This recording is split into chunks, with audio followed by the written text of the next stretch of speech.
Lee Eric Smith with TSDtv and the new Tri-State Defender. Well, the saying goes that time flies when you're having fun, and if that's the case, Fred Jones still must be having a lot of fun. This year will mark the 26th year that he has been able to successfully put on the Southern Heritage Classic, which certainly features a football game between Tennessee State University and Jackson State University, but over time has evolved into a major entertainment and sports weekend here in the Memphis area.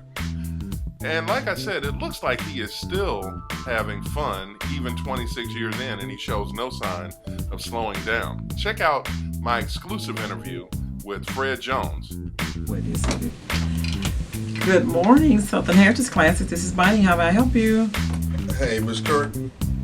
Fred Jones, how you doing? Okay, I wanted to make sure. You've been doing this for 25 years now. Has it gotten easier? No. Oh, it's a lot of fun. It's a lot of work too. I was approached mainly by Tennessee State. They have been playing this game, playing a game in Memphis for a long time. We're just some mediocre success. And they felt that they could do better, but they needed something different. And I said that if I would do it, I needed to do it differently. I need to,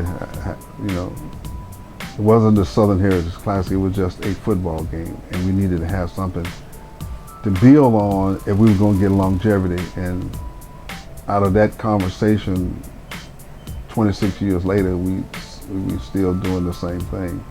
Trying to take this football game and build things around it. And again, it's work. I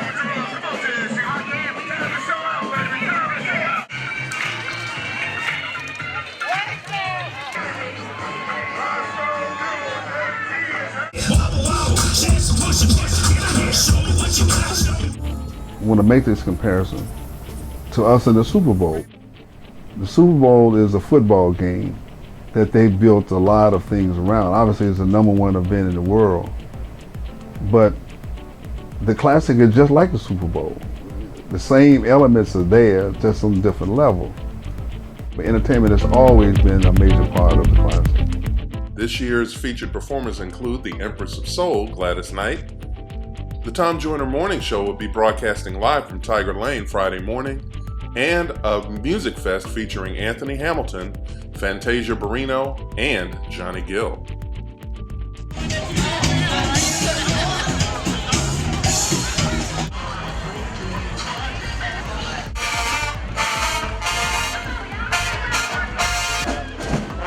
You know, it's easy to look back now at what it's become and say, yeah, I meant to do that. But I mean, even 15 years ago, did you imagine it being, the kind of mega success that it is now? Yeah, I mean, as a promoter, I compare myself to a songwriter. They write a song and they record it and say, man, this is going to be a #1 smash, And you always think that it's going to be all that, from the very, very beginning, but it's a lot of things that had to go in place because there were so many doubters. To put an event in Memphis, and a predominantly black event for a black audience, there were skeptics. But I wanted to prove, one, that I could do it, and two, that we could get it done in Memphis. I wanted to prove that. I wanted to prove that I could do it. I wanted to prove them wrong. And 26 years later, we proved both of them. The Southern Heritage Classic, a happy 25th anniversary.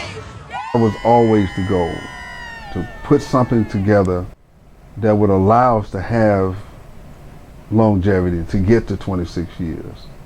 That was always the mindset from the very beginning.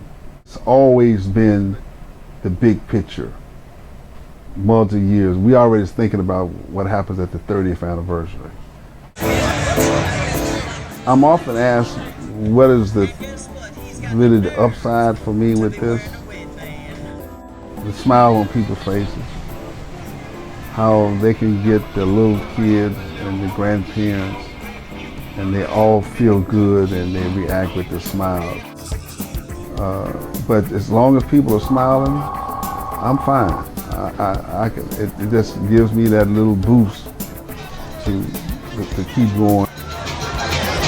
At one time, I had a retirement time, you know. But I'm fairly healthy. I like what I do. I know what to do. I can deal with adversity. What else I'm gonna do? I mean, like I said earlier, just sitting around and, you know, just doing nothing, that's not for me.